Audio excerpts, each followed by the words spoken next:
जय श्री ओम नमः सिद्धेभ्यः सर्वमंगलमांगल्यं सर्वकल्याणकारकं प्रधानं सर्वधर्माणां जैनं जयतु शासनम् जैनं जयतु शासनम्। पंच परमेष्टि भगवान की आचार्य श्री गुरुवर कुंद कुंद महाराज की आचार्य श्री गुरुवर विद्यासागर महाराज की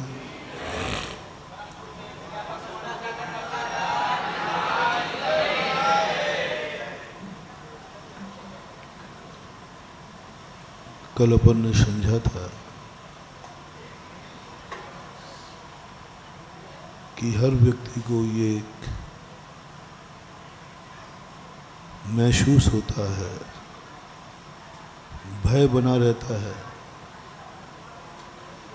कि मेरी जिंदगी में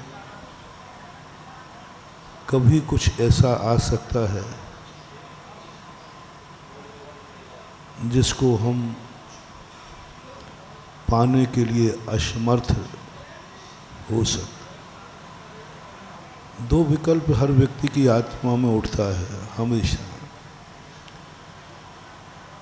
कि कहीं मेरी जिंदगी में ऐसा कोई कष्ट ना आ जाए, परेशानी ना आ जाए जहाँ हमारा पुण्य ही काम ना करे, ऐसी कोई समस्या ना आ जाए जिसका हम समाधान ही नहीं पा पाए, ऐसी कोई घाटी जिंदगी में ना आ पाए जिस पे हम चढ़ ही नहीं पाए, ऐसी कोई बीमारी ना आ जाए जिसका इलाज भी ना हो। ये तो सब मानते हैं कि जिंदगी में कभी भी कोई भी समस्या आ सकती है। ये सभी को मालूम है कि कभी भी किसी को कोई बीमारी भी हो सकती। ये तो सभी को मालूम है कि रास्ता है तो ठोकर भी लग सकती है। ये तो गाड़ी खरीदते समय ही निर्णय हो जाता है कि गाड़ी चलेगी तो पंचर भी हो सकती है। इसलिए कंपनी नई गाड़ी के साथ तुरंत स्टेपनी दे देती है। स्टेपनी देना क्या बता रहा? अरे भाई, स्टेपनी साल भर के बाद दो, 2 साल के बाद दो। नई गाड़ी के साथ स्टेपनी का समझ में नहीं आई। एक महानुभाव गाड़ी लेकर आए तो उसके पिछले स्टेपनी लगी थी। मैंने कि ये क्यों? बोले महाराज ये स्टेपनी है। मैंने कि अभी नई है तब भी स्टेपनी? साल 2 साल निकल जाए, पुरानी हो जाए, फिर तो समझ में आता है। मैंने कि नई गाड़ी के साथ स्टेप,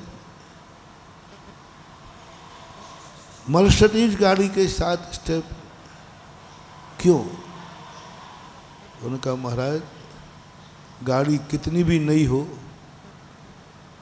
कितनी भी कुछ हो, एक कील टायर को पंचर तो कर ही सकती है। सारी गाड़ी कितनी भी मजबूत हो, लेकिन टायर का जो ट्यूब है वो तो रबड़ का ही होगा ना, वो तो सोने चांदी का नहीं बन जाएगा। तो कील तो जा ही सकती, एक्सीडेंट तो हो ही सकता है। तुम नहीं करोगे, सामने वाला कर देगा। तो ये सब कुछ संभावनाएं रहती हैं और हर व्यक्ति तैयार है। जब वो चलता है तो वो सोचता है कि पंचर हो सकती है, एक्सीडेंट हो सकता है। जिंदगी में व्यक्ति जन्म लेता है तो सोचता है कोई भी समस्या आएगी, संसार में रहता हूं तो बुखार आएगा, बीमारी आएगी। इससे कोई भी व्यक्ति अपने आप को सुरक्षित न करने का प्रयास कर रहा है और न कोई सोच रहा है। मेरे पास कोई भी व्यक्ति है ज़्यादा, हम कहते भाई क्या चाहिए आशीर्वाद, ये कि आपकी गाड़ी पंचर ही ना, बोले नहीं आशीर्वाद नहीं महाराज, मैं इसका आशीर्वाद लेने नहीं आया। एक्सीडेंट ना हो, नहीं महाराज ये भी होते ही रहते हैं।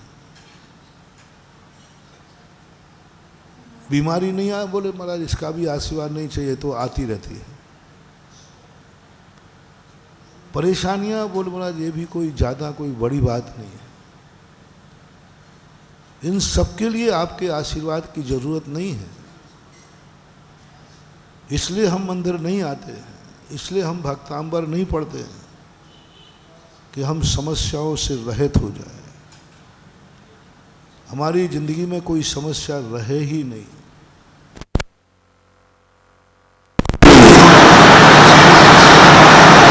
इसलिए कोई व्यक्ति मंदिर नहीं आता। और तुम आओगे भी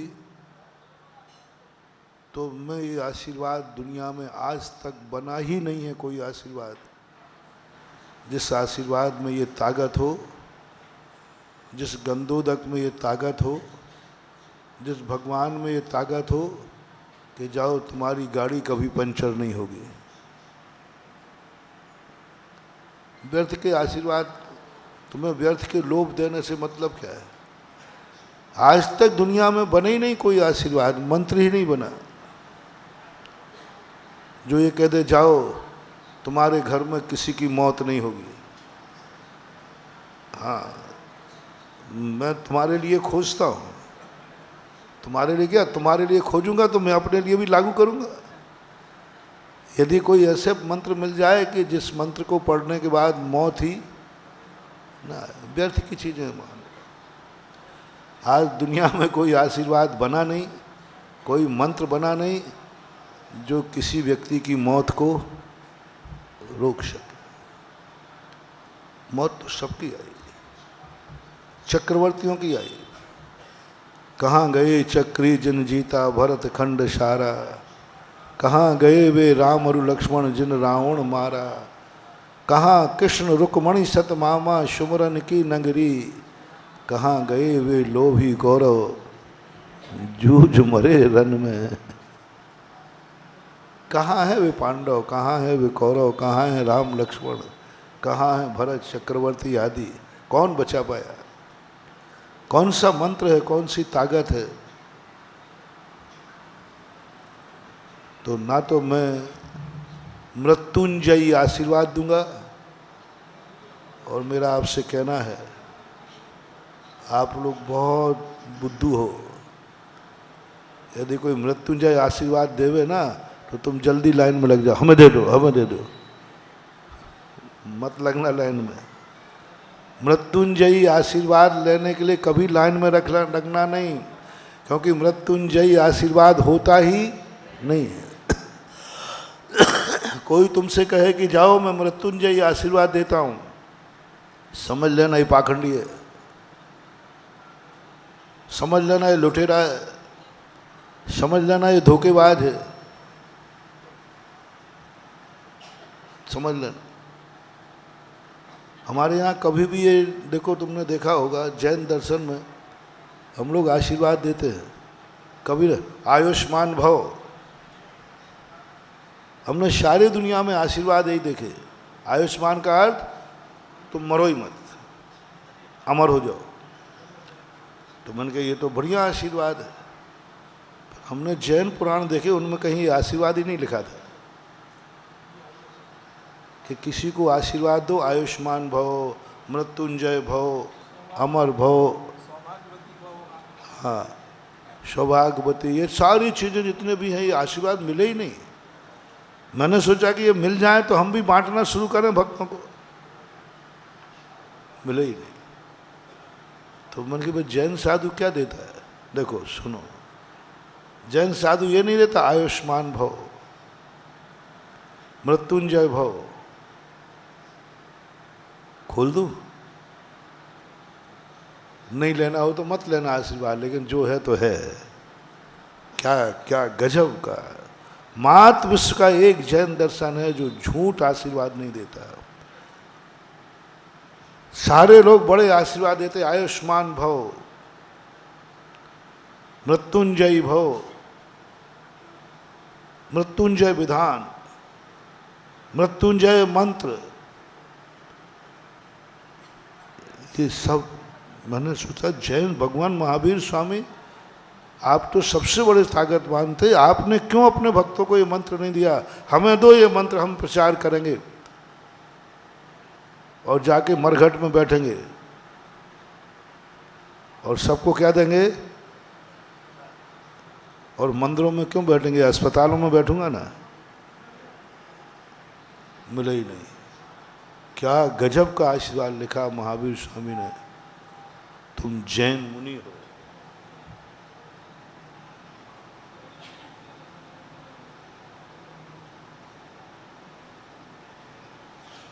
तुम जैन मुनि हो, तुम्हारा सत्य महाव्रत है। दुनिया के किसी भी संप्रदाय में दीक्षा देते समय 5 पापों का त्याग नहीं कराया जाता। दीक्षाएं सब जगह होती, सब साधु संत बनते हैं, फकीर बनते हैं, लेकिन किसी के यहाँ भी ये नहीं होता कि ये 5 पापों का त्याग कराया जाए। किसी भी दर्शन में साधु को दीक्षा के समय ये नहीं कहा जाता तुम हिंसा नहीं करोगे, हिंसा का त्याग करो, कहीं नहीं देखा। सबकी दीक्षाएं विधि हमने पढ़ी, हर जगह दीक्षाएं लिखी है, लेकिन ये कहीं नहीं लिखा आज के बाद तुम किसी भी प्रकार की हिंसा नहीं करोगे। बड़े बड़े साधु हमने अभिशाप देते देखे हैं, बड़े बड़े साधु, बहुत प्रकांड साधु अभिशाप देते मिलते हैं, और अभिशाप देने वाला कभी अहिंसक हो ही नहीं सकता। एक भी कहीं भी नहीं, सब जगह अभिशाप की छूट है, अभिशाप देने की परंपरा। अस्त्र शस्त्र रखने की प्रक्रिया, शस्त्र जिसके पास है वो कभी अहिंसक, कहीं झूठ बोलने का त्याग का नियम नहीं दिया जाता दीक्षा के समय। तुम आज के बाद झूठ नहीं बोलोगे, सत्य बोलोगे। चोरी का त्याग नहीं कराया जाता, ब्रह्मचर्य व्रत का रूप नहीं दिया जाता, परिग्रह का भी त्याग नहीं कराया जाता। ये 5 पाप मात्र का यदि किसी भी दर्शन में है तो उसका नाम है जैन दर्शन।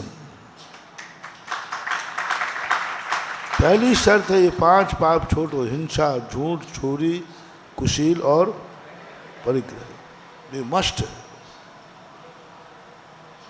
तुमने सत्य महाव्रत लिया है, झूठा आशीर्वाद नहीं दोगे, जो हो ही नहीं सकता वो क्यों दे रहे हो? मृत्युंजय भव, आयुष्मान भव, तुम्हारे सत्य महाव्रत में दोष लगेगा। लेकिन ये सब चाहते तो वही है ना, इनके चाहने पर तुम यदि इनकी चाहत देते हो तो तुम अपने भक्तों के साथ धोखा कर रहे हो। तुम्हें अब डॉक्टर के अनुसार दवाई लेना है कि रोगी के अनुसार? तुम इनके डॉक्टर हो, तुम अपने अनुसार दवाई दो। ये भक्त तुम्हारे रोगी हैं, इनके अनुसार दवाई नहीं देना।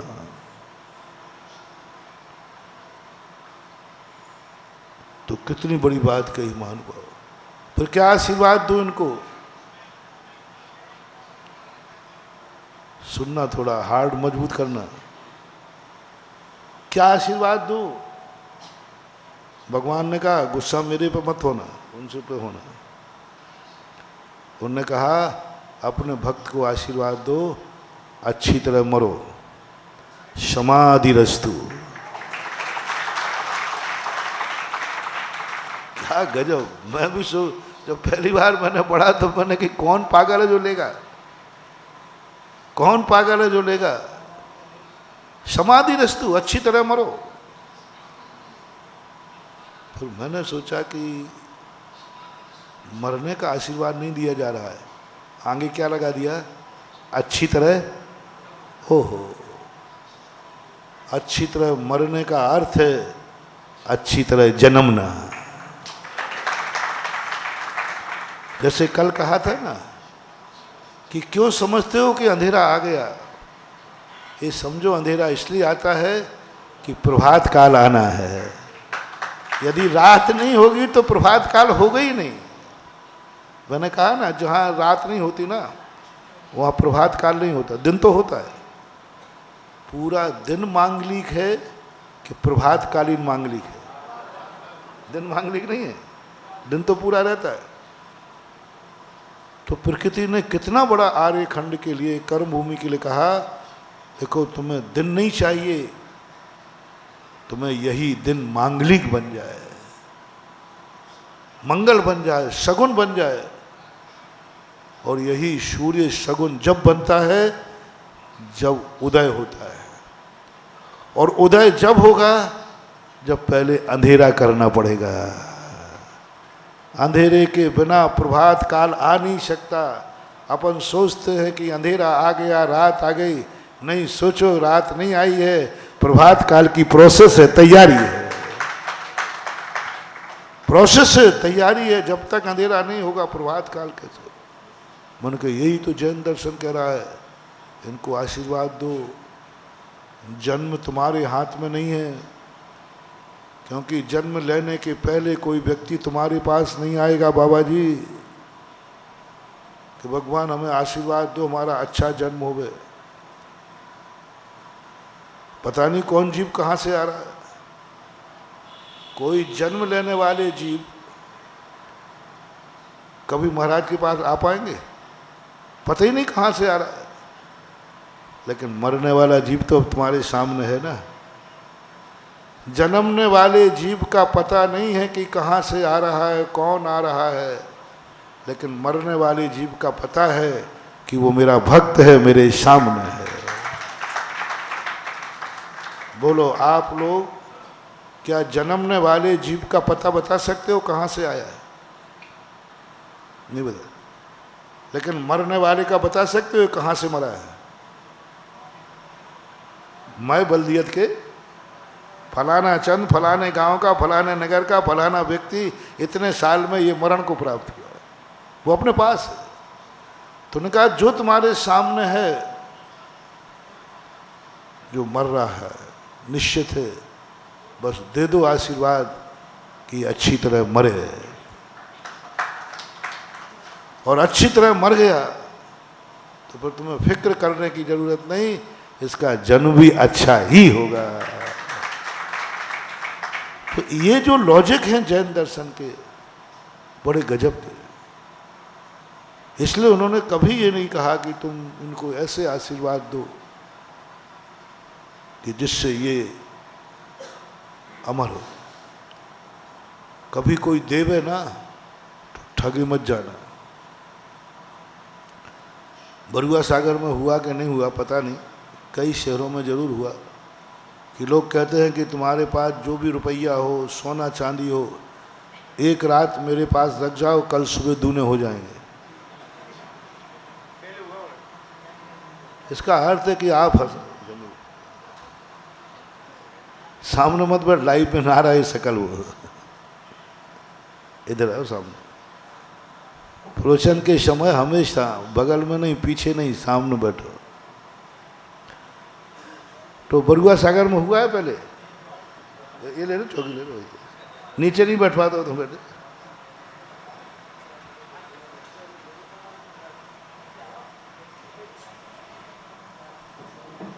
बरुआ सागर में पहले हुआ ऐसा, एक बार हुआ। और वो पहले दिन बहुत ईमानदार होता है, जैसे ही आप दोगे वो दूना करके देगा। आप 10 ग्राम रखोगे, वो 20 ग्राम सुबह जरूर है। बहुत ईमानदार होगा पहले दिन, दूसरे दिन भी ईमानदार होगा। और इस ईमानदारी पर तुम प्रभावित हो जाओगे, और तीसरे दिन कहोगे थोड़ा थोड़ा रखने की अपेक्षा। बस वही रात तुम पागल हो। जो व्यक्ति एक दिन का दूना कर रहा है, ऐसा दुनिया में कुछ है ही नहीं। और ऐसा दूना करता है तो वो तुम्हारे सामने आता ही क्यों? ये सब फितूरी की बात है। हम कई बार गुरुओं के पास, भगवानों के पास ऐसी मांगे लेके पहुंच जाते हैं जो होने ही नहीं है। और जो बेईमान गुरु होते हैं, खोटे गुरु होते हैं, वो समझ लेते हैं कि ये मूर्ख है, बुद्धू है। ये आशीर्वाद लेने आया कि महाराज ऐसा आशीर्वाद दो कि मेरी गाड़ी पंचर ही ना हो। बस सामने वाला समझ आएगा सबसे बड़ा मूर्खानंद है। ऐसा आशीर्वाद लेने पहुंच जाते, महाराज आशीर्वाद दो हम कभी बीमारी ना हो। समझ जाता है सामने वाला ये बुद्धू है। ऐसा आशीर्वाद लेने पहुंच जाते, महाराज हमारे घर में किसी की मौत ही ना हो। समझ लेता ये मूर्खानंद है, मूर्ख शिरोमणि है। ऐसा आशीर्वाद दो महाराज हमारी जिंदगी में कभी भी मौत नहीं आए, मैं मरूं नहीं। ऐसा आशीर्वाद दो महाराज हमारी जिंदगी में कभी घाटे ही नहीं लगे। बुद्धू हो, ऐसा कुछ हो ही नहीं महाराज। महानुभाव कभी मांगना मत। और कभी कोई साधु ये कह देवे कि जो तुमने मांगा है जाओ, तुम कभी मरोगे नहीं, तुम्हारे घर में मौत होगी नहीं, तुम्हारी गाड़ी कभी पंचर होगी नहीं, तुम्हें कभी घाटा लगेगा नहीं, तुम कभी फेल होगे नहीं, तुम कभी बीमार होगे नहीं। यदि ऐसा कोई आश्वासन देवे महानुभाव तो आप समझ लेना आप किसी खोटे गुरु के चक्कर में फंस गए हैं। आप लुट जाओगे, आप बहुत धोखा खाओगे। ऐसे लोभी गुरु लालची चेला होए नरक में ठेलम ठेला, कभी नहीं कर। रास्ता है, एक्सीडेंट होगा। तुम नहीं करोगे, सामने वाला कर देगा। गाड़ी है, पंचर हो सकती है, कभी मत सोचना कि पंचर गाड़ी होगी ही नहीं। कोई कंपनी यदि ये गारंटी देवे कि हमारी गाड़ी कभी पंचर नहीं होगी, मानना मत। और तुम भी कहना पंचर होगी। हर दुर्घटना को चाणक्य ने एक बहुत अच्छी नीति कही थी चंद्रगुप्त से। क्या तैयारी कर रहे हो? बोले युद्ध की। बोले क्यों कर रहे हो? बोले जीतने के लिए। कितनी तैयारी की है? बोले गुरुदेव पूरी जीतने की तैयारी कर लिए, जीतने की तैयारी कर लिए और जीतूंगा। चाणक्य कहता है चंद्रगुप्त से, एक प्रश्न का जवाब दोगे? जीतने की तैयारी तो तुमने कर ली और पूरी तैयारी है, और मुझे विश्वास है कि तुम्हारी तैयारी में कोई कमी नहीं होगी। एक प्रश्न का जवाब दो, यदि हार गए तो क्या तैयारी है? 1.1 .111 कुछ भी कहा दो, उसकी क्या तैयारी है? उसका तो मैंने सोचा ही नहीं। पहले इसका सोच के बताओ, तब युद्ध का आशीर्वाद दूंगा। चाणक्य ने चंद्रगुप्त को युद्ध पे जाने की अनुमति, पूरी तैयारी थी उसकी, और वो जीतता पक्का था, 100% था। गुरुदेव आप कैसी बात कर रहे हो? मैं जीतूंगा पक्का है, वो सब मानता हूं, मुझे भी तुम्हारी जीत पर कोई संदेह नहीं है, लेकिन मैं गुरु होकर के भी 100/100 नंबर नहीं दे सकता। 0.1 पर तो हम कहेंगे उसकी क्या तैयारी है। यदि हार गए तो क्या तैयारी है? बस ये है जैन दर्शन। जैन दर्शन जीतने के लिए हौसला बुलंद नहीं करता, सो बात नहीं है। जैन दर्शन ये कहता है यदि हार गए तो क्या तैयारी है? सेल फास खाओगे? फांसी पे लटकोगे? क्या करोगे? क्या तैयारी है तुम्हारी? जो व्यक्ति हारने की तैयारी कर लेता है वह कभी जिंदगी में हार भी जाए तो वो कभी हारता नहीं है। हार भी जाए तो वो कभी वो एक ही बात कहेगा, उसकी भी तैयारी मेरी है। इंटरव्यू देने गए, क्या बात, पूरी तैयारी है, फेल हो गए तो सेल पास खाओगे? नहीं साहब, उसकी भी तैयारी है। बस यही है जिंदगी का रहस्य महानुभाव। तुम लोग बहुत हौसले बुलंद कर, कल सुबह उठोगे कि नहीं? महाराज कैसी बात कर रहे हो? कल तक अपन सब, चलो तुम्हें नहीं तो तुम्हें बुरा लग जाए महाराज जी, हम लोग बुरा बोलते, मैं भी। कल अपन सब जिंदा रहेंगे कि नहीं? कल का कार्यक्रम बनाएं कुछ के नहीं बनाएं?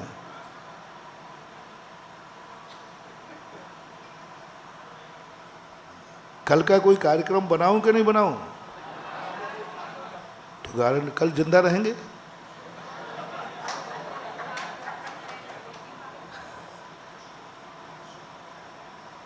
कल का कार्यक्रम अपन बना सकते, 100% अपन सफल होंगे, कोई गारंटी, कोई संदेह भी नहीं है। और ये भी कह दो पक्का है, कल तक नहीं मरूंगा। तो भी महावीर स्वामी कहते हैं, ये घोषणा करना तुम्हारा मिथ्या है। तुम कल की तैयारी कर रहे हो, कल कुछ करने की तैयारी कर रहे हो, करो, लेकिन 1.1 पर यह भी ध्यान रखो कि यदि कल जीवित नहीं रहे, रात में मौत आ गई तो क्या तैयारी है? तुमने फोन कर दिया है कि मैं यहां से चल चुका हूं, झांसी पहुंचूंगा, मैं चल चुका हूं 1 घंटे में, 1 घंटे का, आधा घंटे में पहुंच जाऊंगा। वहां सारी तैयारी है नाश्ते की, तुम्हारे स्वागत की। क्या तैयारी कर रहा है? बोले झांसी पहुंचने की। गुरु कहते हैं नहीं पहुंच पाए तो क्या तैयारी है? नहीं पहुंच पाए तो क्या तैयारी है? पहुंचने की तो सब तैयारी कर लेते हैं, क्या तैयारी है? सडनली एक्सीडेंट आ गया तो क्या तैयारी? ये तैयारी तो की थी कि मैं 30 मिनट में झांसी पहुंच जाऊंगा, लेकिन 15 मिनट के बीच में यदि मौत सामने आ गई तो क्या तैयारी है? सम्यक दृष्टि कहता है, गुरुदेव उसकी भी तैयारी है। झांसी जा रहा हूं, पहुंचूंगा, लेकिन यदि नहीं जा पाया तो उसकी तैयारी है। गाड़ी जा रही है, मैं पहुंचूंगा, रास्ते में पंचर हुआ तो हमने पाना रख लिया है, उसकी भी तैयारी है। कौन कह रहा है कि तुम मत नहीं पहुंचोगे? लेकिन एक तैयारी थोड़ी सी कर लो। पहुंचने की तैयारी कर ली, कपड़े रख दिए, नाश्ता रख दिया, पानी रख दिया, सब कुछ रख दिया, ब्रेक चेक कर लिए, सब कुछ कर लिया, लेकिन गुरु आवाज देते हैं रास्ते में पंचर हुआ तो क्या तैयारी हो? देखो आप लोग उल्टे उल्टा बोलते हो, उल्टे उल्टा बोलते हो। उल्टा नहीं बोल रहा हूं, उल्टा नहीं बोल रहा हूं, एक पाना रखने की बात कह रहा हूं। उल्टा नहीं बोल रहा हूं, एक पाना रख ले भाई।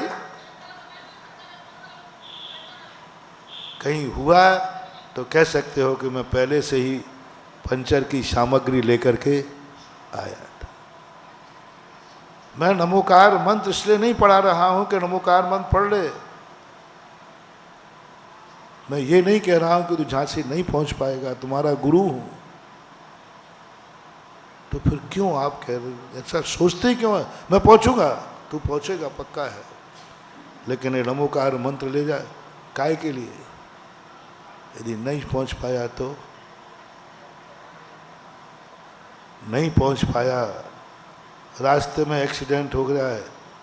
मेरे गुरु ने पहले ही तैयारी करा दी थी कि यदि सडनली ऐसा एक्सीडेंट हो जाए तो मेरी तैयारी है, नमो अरिहंताणम, नमो सिद्धाणम, नमो आयरियाणम, नमो वज्रायाणम नमो लोये सव्वसाहुणम। पहुंचा तो तैयारी है, नहीं पहुंचा तो ऊपर की भी तैयारी है। कौन हमारी गति बिगाड़? झांसी की भी तैयारी है और ऊपर की भी तैयारी है। अब बोलो हमारा कौन क्या बिगाड़ पाएगा? क्या बिगाड़ लेगा? जीवन रहा तो ठीक है और मौत आई तो ठीक है, हमारा कुछ भी बिगड़ने वाला नहीं, क्योंकि हमारे गुरु ने दोनों तैयारी करा दी। ये है जैन दर्शन का रहस्य। जब रामचंद्र जी को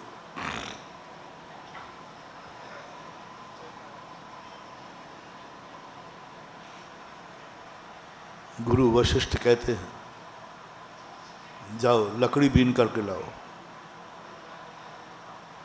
जाओ मटके बनाना शुरू करो, जाओ पानी भरना सीखो, जाओ रोटी बनाना सीखो, जाओ झोपड़ी बनाना सीखो।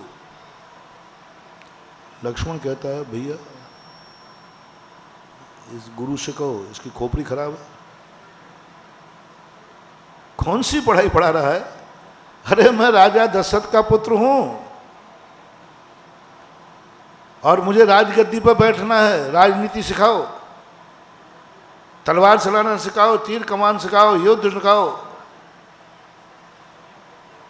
ये तो इतना समय इसमें बर्बाद कर रहे हैं। 2-2 घंटे जंगलों में बढ़ते रहो, लकड़ी बीन करके लाओ, कौन सी लकड़ी है, जाओ जंगल से फल तोड़ के लाओ खाने वाले। अरे हमारे यहाँ कोई खाने की कमी है, नौकरों की कमी है? लक्ष्मण को बहुत चिड़चिड़ापन लगता था, बहुत बुरा लगता था।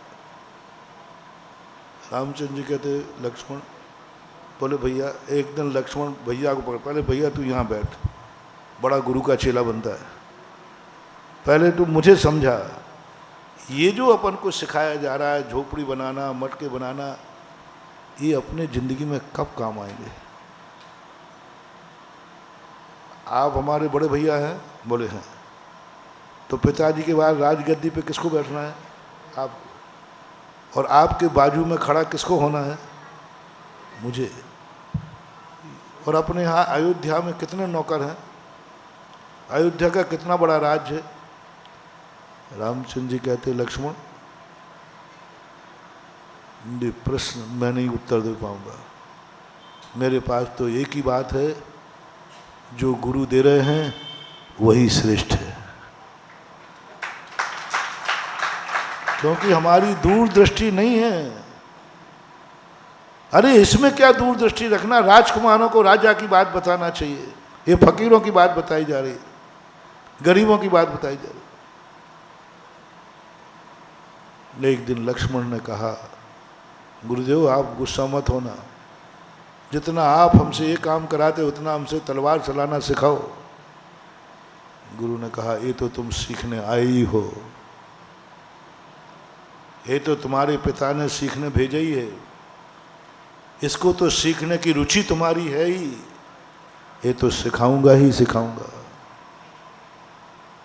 लेकिन जो तुम सीखने आए हो वही सिखाएगा तो वो खोटा गुरु है, और जो गुरु सिखाना चाहता है वो सीख जाए तो शिष्य चोखा है। जो शिष्य सीखने आया है, सावधान, रिपीट करता हूं, तुम वही चाहते हो, उसको पाने के लिए यदि तुम गुरु के पास आए हो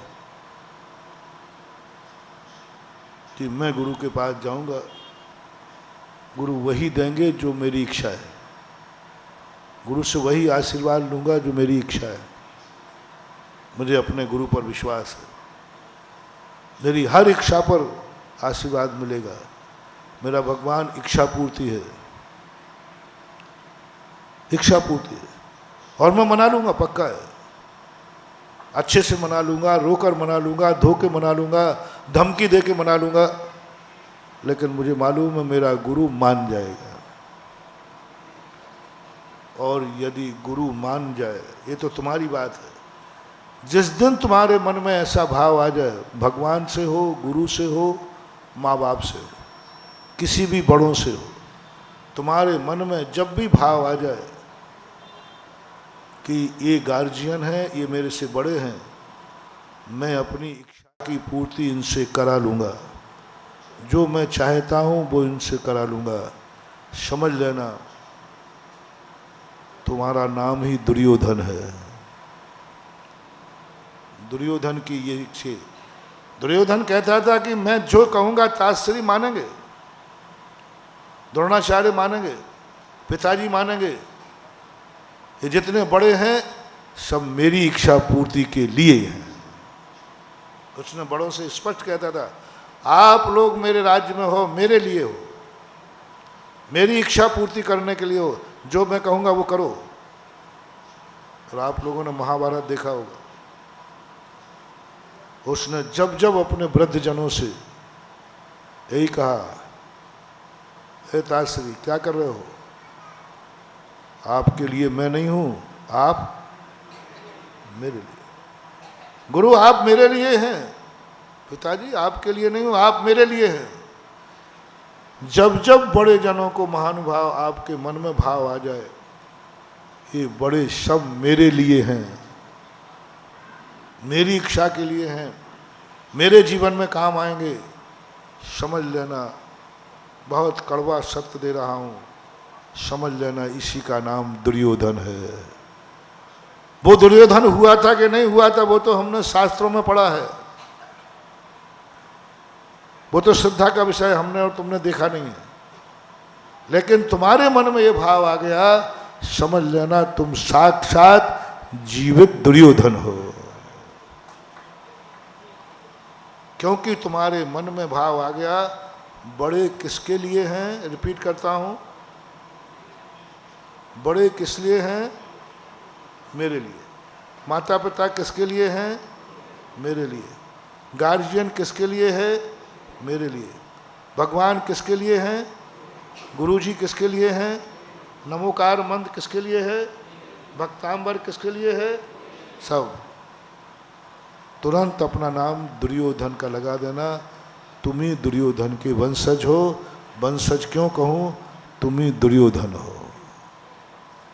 कभी भी भाव आवे ऐसा,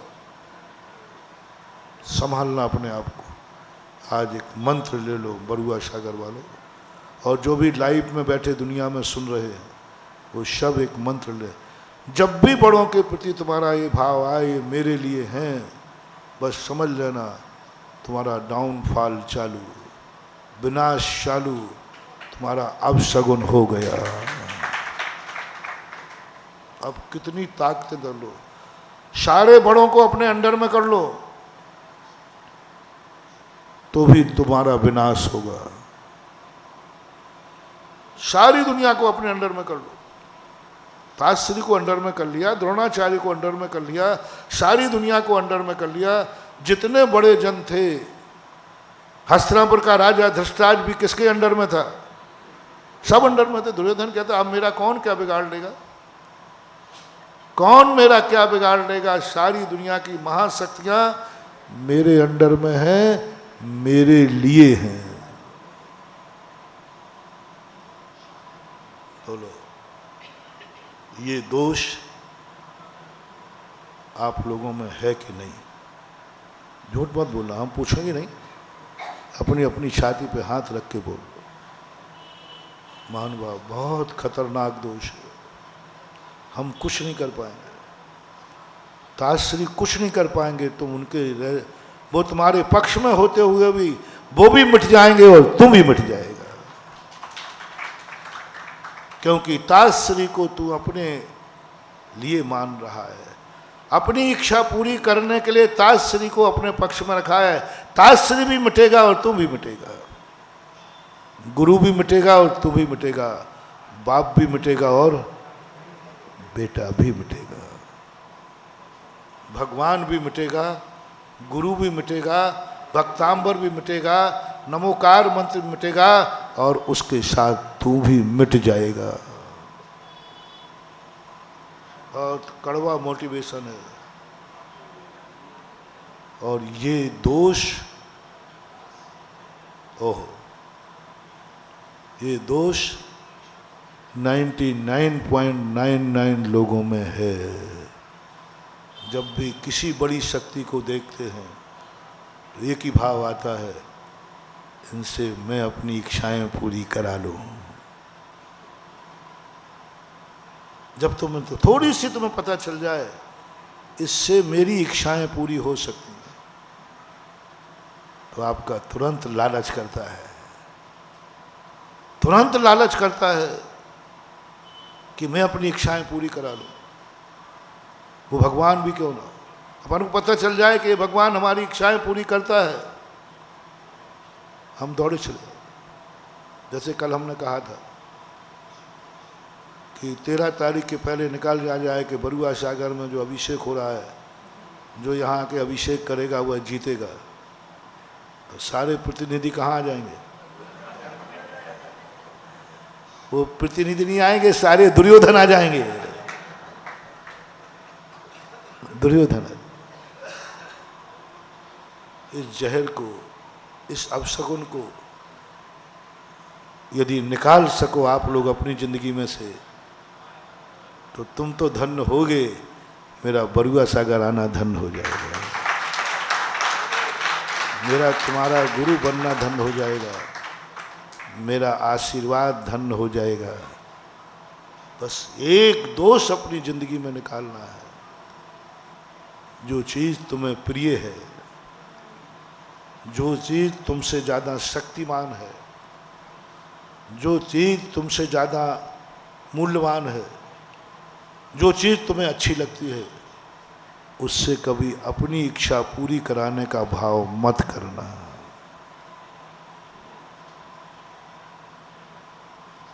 मत कर। थोड़ा इसको डिस्ट्रैक्शन करता हूँ, बड़ों की ही नहीं। आपको यदि अपने बेटा है, बेटा बहुत प्यारा है, आपको बहुत अच्छा है, तो मेरा आपसे कहना है कि बेटे को कभी अपनी इच्छा पूरी करने के लिए मत पालन करना, मत करना। ये बेटा मेरी इच्छाएं पूरी करेगा, मत करना। मेरा बाप बहुत इज्जत वाला है, इससे मेरी बहुत इच्छाएं पूरी नहीं करना। मैं तो यहाँ तक कहता हूँ, बहुत बड़ी ताकत दे रहा हूँ महानुभाव। एक गमले में लगा हुआ पेड़ पौधा आपने लगाया, वो पौधा अच्छा है, बहुत अच्छा लग रहा है। उस पेड़ से भी इच्छा मत करना कि ये पेड़ मेरी इच्छा पूरी करेगा, मुझे फल देगा, फूल देगा, छाया देगा, क्योंकि मुझे बहुत अच्छा लग रहा है। वही पेड़ के नीचे तुम्हारी बहुत बड़ी दुर्दशा होगी, क्योंकि तुमने पेड़ लगाया है अपनी इच्छा के लिए, पेड़ से फल चाहने की इच्छा की है। इसलिए गीता के अंदर एक शब्द श्री कृष्ण ने अर्जुन से कहा था, फल की इच्छा मत कर रे इंसान, कर्म कर कर्म।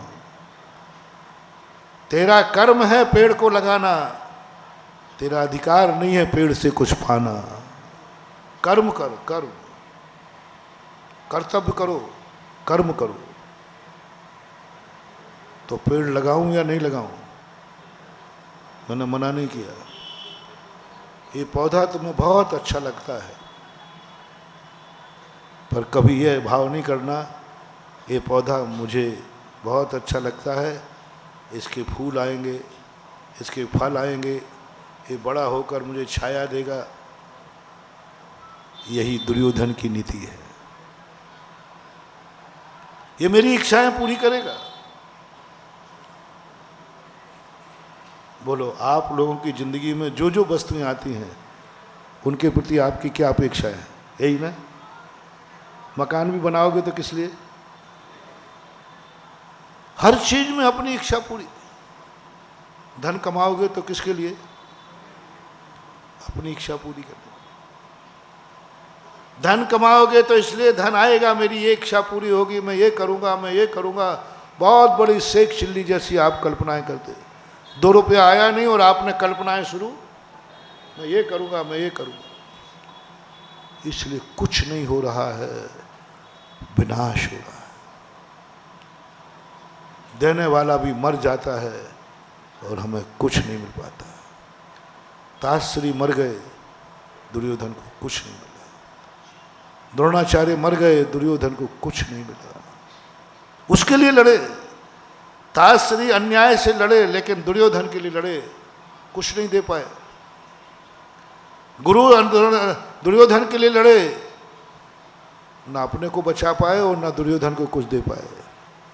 दशराज सारी नीतियां, सारे न्याय अन्याय बेटे के लिए उन्होंने सब कुछ किया, ना स्वयं बच पाए और ना बेटे को कुछ दे पाए, कुछ नहीं दे पाए। एक बात मैं तुम्हें देता हूं, जितने भी गार्जियन हैं, माता पिता से जो तुम्हें बच्चू हस्ती लगती है, थोड़ा सा उल्टा कर दो। माँ बाप मेरे लिए नहीं है, मैं माँ बाप के लिए हूँ। क्योंकि माँ बाप ने मेरे लिए जन्म नहीं दिया है, अपने सुख के लिए जन्म दिया है। हर माँ बाप से पूछता हूँ, जन्म के बाद नहीं, जन्म के पहले तुम दोनों दंपति ने संतान को उत्पन्न करने का भाव किसके लिए बनाया था? शेयर करना। आप दंपति थे, आपने शेयर करने का, पेट संतान को उत्पन्न करने का भाव किया, किसके लिए? अपने लिए या एक जीव के पालन के लिए? झूठ मत बोलना, बेफालतू बातें मत करना। नहीं महाराज, इसलिए हमने सोचा कि हमारे पास बहुत धन दौलत है, कोई एक आज जीव आ जाए पल जाएगा। कोई नहीं करता ऐसे, कोई नहीं करता। अपने लिए करता है कि भाई अब अपन दंपति हैं, अब अपने लिए कुछ करो, बुढ़ापा आएगा, इतनी संपत्ति है, वैभव है, सब अपने लिए संतान को जन्म देते हैं। एक बात थोड़ी पूछना चाहता हूँ, सीधे सीधे बता देना। आपने शादी भी की है, किसके लिए? थोड़ा आपसे पूछता हूँ। नहीं महाराज, इसलिए कि बेचारी उस घर की एक कन्या थी, तो सोचा उसका बाप मर जाएगा तो इसको कौन रोटी खिलाएगा, तो इसलिए हमने महाराज शादी कर लिया। नहीं हो सकता है, भरुआ सागर है भाई ये तो। हमारे यहाँ शादी इसलिए करते हैं कि वह बेटी के माँ बाप मर गए तो उसकी रक्षा कौन करेगा, इसलिए हम शादी करते हैं। बोलो, एक कन्या के उद्धार के लिए कि आप अपने खुद के जीवन के लिए? किंचित मात विभाव नहीं आता। यदि ऐसा तुम्हारा भाव आता तो सबसे ज़्यादा गरीब भिखारन की कोई बच्ची से शादी करते, क्योंकि हमारे पास संपत्ति है, वो गरीब है। और आपको और निपटा लूं, आप लोगों ने शादी किस लिए की है? ये घर चलाने के लिए? शादी के पहले किस कन्या को भाव आता है मेरे कारण से ये घर चल जाएगा? सब अपने सुख के लिए करते हैं कि माँ बाप मर गए तो हमारा क्या होगा। सब अपने अपने सुख को रोवे, तो कोई नहीं महानुभाव, सब कहने की बात है। ये तो संसार का स्वभाव है। अब धर्म क्या है? धर्म कहता है बस इसको उल्टा कर दो। जिस वस्तु को हम चाहते हैं उसकी इच्छा पूर्ति के लिए हम जिंदा रहेंगे। उसकी इच्छा पूरी, वो मेरे लिए नहीं है, मैं उसके लिए। माँ बाप मेरे लिए नहीं, मैं माँ बाप के लिए हूँ। माँ बाप के लिए जीऊँगा, माँ बाप के लिए मरूँगा, माँ बाप के लिए खाऊँगा, माँ बाप के लिए कमाऊँगा। क्योंकि वो मेरे बड़े। गुरु से इच्छा पूरी कराने का नाम दुर्योधन है? नहीं, मैं गुरु की इच्छा पूरी करूंगा। ज्यादा अंतर नहीं। दुर्योधन ने भी युद्ध लड़ा, श्री राम ने भी युद्ध लड़ा। दुर्योधन ने युद्ध लड़ा अपनी इच्छा पूरी कराने के लिए, और श्री राम ने युद्ध लड़ा गुरु की आज्ञा, धर्म की आज्ञा पूरी करने के लिए। वो वनवास गए पिता की आज्ञा, पिता की इच्छा पूरी करने के लिए वनवास गए। माँ की इच्छा पूरी, कल कहा था मैंने, रामचंद्र जी वनवास किसकी इच्छा पूरी करने के लिए गए? पिता की, माँ की, सब इच्छा पूरी करने के लिए गए। हम गुरु की इच्छा पूरी करने का विकल्प करें। हम मंदिर आए, हम मंदिर आए इस भाव से नहीं कि मंदिर में जाकर हमारी इच्छाएं पूरी हो जाएंगी। कभी मंदिर आना, भगवान आ रहा हूं, आज आपकी इच्छा पूरी करूंगा, आप क्या चाहते हैं? आप क्या चाहते? भगवान की इच्छा पूरी करूंगा, भगवान क्या चाहते हैं मेरी जिंदगी में? आप लोग कहते हो भगवान जो मैं चाहता हूं वो दो।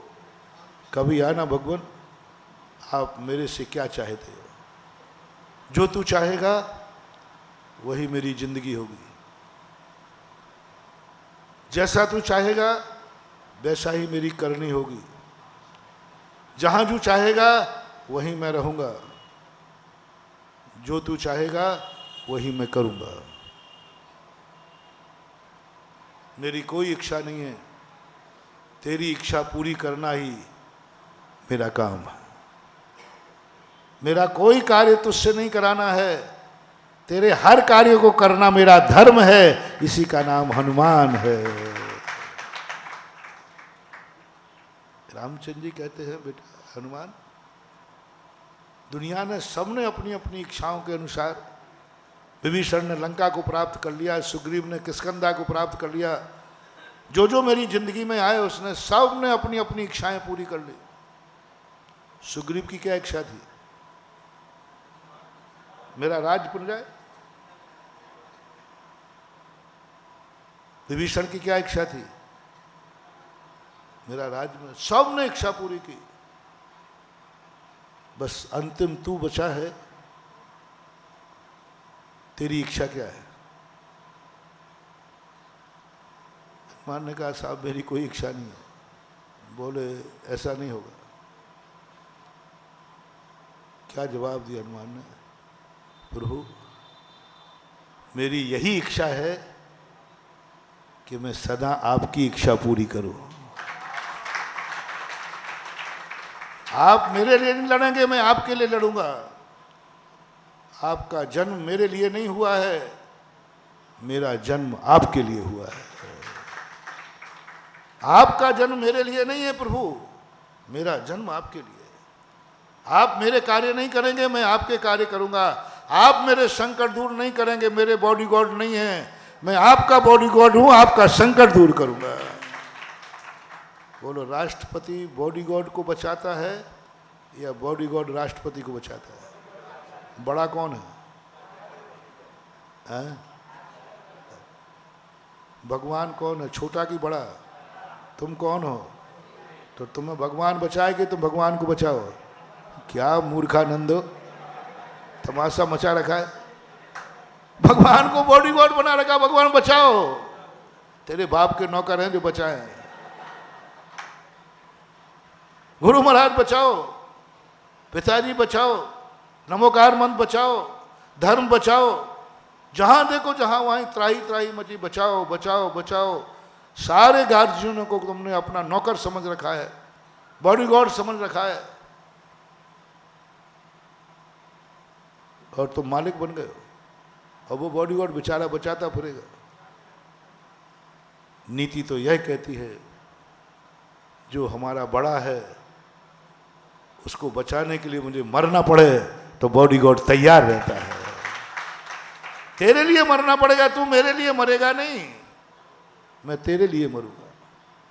गुरु मेरे लिए नहीं जिएगा, मैं गुरु के लिए जीऊँगा। माँ बाप मेरे लिए नहीं जिएंगे, मैं उनके लिए जीऊँगा, हर चीज़ के लिए। और पौधे के लिए भी कह दो, हे पौधा तू मेरे लिए नहीं है, क्यों तुझे बहुत अच्छा लग रहा है, आज के बाद मैं तेरे लिए जिंदा रहूँगा, तेरे लिए कि तुझे हरा भरा देखना चाहता हूँ। पेड़ से फल मिलेगा, पेड़ से फूल मिलेंगे, पेड़ से छाया मिलेगी, इस लोभ से तो पापी भी पेड़ को पानी दे देता है। पापी भी, बकरे से मांस मिलेगा, यह सोच करके बकरे को तो दाना दुनिया डाल देती। मुर्गी खाने वालों को हमने मुर्गी को दाना देते देखा। मुर्गी खाने होते ना पोल्ट्री, तो बड़े प्यार से दाना डालते थे, और अच्छा दाना, उनमें विटामिन कोई होता होगा उनका, जो भी हो वो खिला रहा है। एक गरीब किसान के यहाँ मुर्गी थी, उसके यहाँ इतना अच्छा दाना नहीं था, लेकिन पोल्ट्री फार्म में अच्छा दाना, समय पर पानी, उनको नहलाना, पानी देना, भोजन देना, उनको मोटा तगड़ा करना। किस लिए? बोलो, उस मुर्गे या बकरे की जिंदगी जीने के लिए कि मांस अच्छा मिलेगा, इसके लिए। तो एक पापी मांसाहारी भी मुर्गे को, मछलियों को, बकरे को दाना डालते, भूखा नहीं मारते, लेकिन उनका उद्देश्य क्या है? मांस है। इसलिए हम एक पेड़ को इसलिए पालते हैं क्योंकि हमें इससे फल फूल मिलेंगे। तो तुम्हारे में उसमें कोई अंतर नहीं है, कोई अंतर। तुम भगवान की पूजा कर रहे हो क्योंकि इससे तुम्हें मिलेगा। तुम गुरु के सामने पूजा कर रहे हो, गुरु को मान रहे हो क्योंकि इससे हमें कुछ मिलेगा, इसलिए मान। माँ बाप को इसलिए सेवा कर रहे हो कि हमें कुछ मिलेगा, ये मेरे लिए है। बंधुओं, तुम कभी भी धर्मात्मा की कोटि में नहीं आओगे, बेटे की कोटि में नहीं आओगे, शिष्य की कोटि में नहीं आओगे, भक्त की कोटि में नहीं आओगे, ना वो पेड़ तुम्हें कभी दुआ देगा। क्योंकि तुम इसलिए चाह रहे हो क्योंकि वो तुम्हारे लिए अच्छा लग रहा है, तुम्हारे लिए है, इसलिए उसको पानी दे रहे हो, क्योंकि उससे तुम्हें कुछ मिलने वाला है। नहीं, एक बार एक गमले को, एक गमला जिंदगी में, मैं तो तुम्हारे साथ रह पाऊंगा या नहीं रह पाऊंगा, हम शादियों का तो बहता पानी रमता जोगी है, लेकिन मैं तुम्हें एक शक्ति दिए जाता हूं जो हमारा काम करेगा। बस एक वस्तु तुम अपनी जिंदगी में रख लेना घर में, और कोई नहीं हो तो एक गमले में पेड़ लगा देना। बस उससे कुछ नहीं चाहना, उसको चाहना और उसके लिए करना। पानी देना इसलिए नहीं कि फल मिल जाएगा, पानी इसलिए देना कि हरा भरा रह जाएगा, ये हरा भरा हो, फलता फूलता देखना चाहता हूं। मेरी कोई इच्छा नहीं है, बस इसको देखना चाहता हूं। सुबह उठ करके ऐसे पानी दो कि ये प्यासा है, ये प्यासा है, पानी नहीं मिलेगा तो मर जाएगा, उसको जिंदा रखने के लिए पानी दो, फल फूल पाने के लिए पानी मत दो। ये जिंदा रहना चाहिए, क्योंकि ये पौधा मुझे बहुत अच्छा लगता है, ये जिंदा रहना चाहिए, मुझे कुछ नहीं चाहिए, इसको जिंदा देखना चाहता हूं, इसको हरा भरा देखना चाहता हूं, बस इसकी जिंदगी हरी भरी रहे, यही मेरी खुशी है, यही मेरा आनंद है। बस ये पेड़ हरा रहना चाहिए। इससे तुम्हें क्या लाभ है? कोई लाभ नहीं है, बस इसको मैं सूखा नहीं देख सकता, ये सूखेगा मैं सूख जाऊंगा। जब तुम पानी पियो तुम्हें याद आ जाए, अरे उस पौधे को कल से पानी नहीं मिला, वो प्यासा होगा, तुम अपना पीने का पानी उस गमले में डाल देना, डाल देना, क्योंकि वो भी तो कल से प्यासा है, उसको कल से पानी नहीं दिया, भूल गया मैं, और तुम पानी पीने बैठे हो, भूल गए, दौड़ो उसके पीछे, अपनी प्यास रोक के दौड़ो और उस पर गिलास डाल देना। बोले पानी तो तुम्हारे लिए था। बोले मैं तो फिर भी प्यास सहन कर लूँगा, लेकिन मैं इसको प्यासा नहीं देख सकता हूँ। महानुभाव, एक पौधा भी जिंदगी में तुम्हारा 6 महीने तुमने पाल लिया, मैं तो तुम्हारी खबर रख पाऊंगा या नहीं रख पाऊंगा। हम लोग तो भीतरागी हैं, दूसरे गांव जाते दूसरा गांव भूल जाते, उन्हीं को भूल गए जिन्होंने जन्म दिया, तो तुम्हें क्या याद रखेंगे। लेकिन वो पौधा तुम्हारे एक एक क्षण को याद रखेगा, वो पौधा तुम्हारे लिए जिएगा, वो पौधा हमेशा सारी एनर्जी, तुम दुनिया में कहीं जाना, वो पौधा अपनी शक्ति तुम्हारे साथ रखेगा और वो पौधा एक दिन तुम्हें बचा करके नहीं टिकाएगा, क्योंकि तुमने उसके लिए जिए, उसके लिए जिए। बड़ों से यदि शक्ति चाहिए है तो हमें बड़ों के लिए जीना पड़ेगा। हनुमान अजेय था क्योंकि उनकी रक्षा राम ने की है? नहीं, हनुमान अजेय था क्योंकि उसने रक्षा राम की है। हनुमान अजेय इसलिए नहीं था कि राम की कृपा थी, राम की छाया थी, राम उसके पक्ष में थे, इसलिए हनुमान अजेय नहीं था। हनुमान अजेय इसलिए था कि सदा वो राम के लिए जीता था, राम की रक्षा करता था और राम के लिए ही उसकी जिंदगी थी, इसलिए वो अजेय था। हमें भी अपनी जिंदगी में कुछ ऐसे उसूल बनाना है, जियो धर्म के लिए, धर्म तुम्हारे लिए नहीं, जियो गुरु के लिए, गुरु तुम्हारे लिए नहीं, जियो माँ बाप के लिए, तुम्हारे लिए, जियो राखो एक पेड़, उसके लिए तुम जिंदा रहो। कोई वस्तु तो दुनिया में रखो जिसके लिए तुम्हारा सब कुछ समर्पित हो जाए, और ऐसी स्थिति हमने कर ली तो कुछ हो जाएगा। तुम तो वही बातें कर रहे हो, अपनी इच्छाओं की पूर्ति कराने के लिए दौड़ रहे हो। नहीं मान, कोई आशीर्वाद नहीं है दुनिया में ऐसा, और मैं दूंगा भी नहीं। मैं धृतराष्ट्र नहीं हूं, तुम दुर्योधन हो तो बने रहो, लेकिन मैं तुम्हारा धृतराष्ट्र नहीं हूं। ये जैन धर्म है, मैंने पहले ही कहा, जैन धर्म सत्य बोलता है। मैं ताश्री नहीं हूं कि तुम्हारे लिए लड़ूं, मैं द्रोणाचार्य नहीं है ये जैन दर्शन जो तुम्हारे लिए जिंदा रहे। स्वयं मरेगा और तुम भी मरोगे।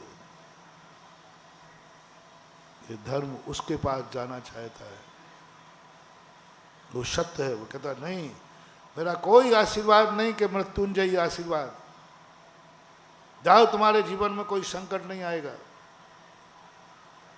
ऐसा कोई आशीर्वाद है ही नहीं। कोई मंत्र नहीं, कोई तंत्र नहीं, जो मैंने प्रवचन के प्रारंभ में कहा था। तो फिर आपके पास जो मैंने कहा, महाराज जी, ये उत्कृष्ट दशा यदि हम प्राप्त नहीं कर पाए तो, उत्कृष्ट स्थिति हम प्राप्त नहीं कर पाए तो फिर क्या करोगे?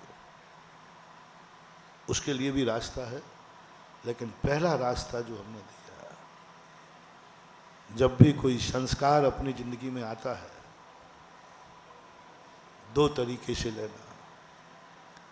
वो संस्कार मेरी जिंदगी बन जाए, मेरा जीवन बन जाए, मेरा जीवन संभल जाए, ठीक है, उसमें कोई बाधा नहीं। लेकिन कभी कभी ये जीवन देखो कि जैसे जैसे मेरा जीवन संभलेगा ना महाराज, मुझे आशीर्वाद दो, महाराज मेरा आशीर्वाद दो। आप काय का आशीर्वाद दो? मैं निरोग रहूं, देखो महाराज दे दो आशीर्वाद।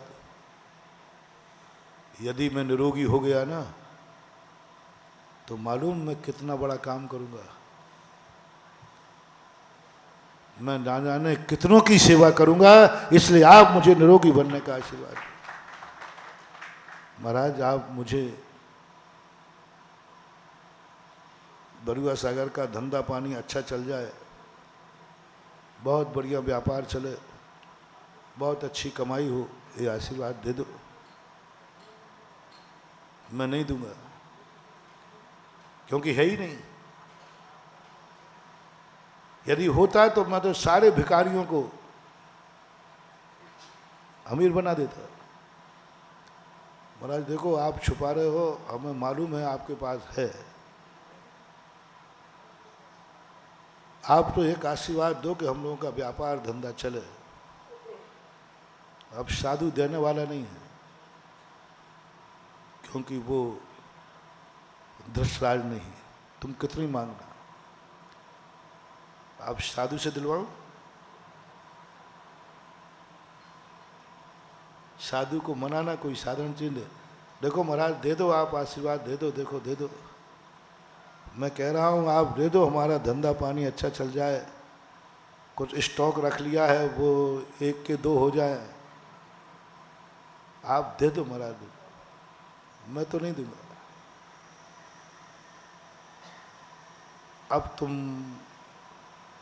अब तुम्हें मालूम है कि महाराज के पास आशीर्वाद तो है और वो जिद पे है कि मैं तो नहीं दूंगा, तो तुम भी जिद पे अड़ जाओ कि मैं लेके रहूंगा। मैं भी कम नहीं हूं, मैं दूंगा नहीं, और तुम अड़ जाओ कि मैं लेके रहूंगा।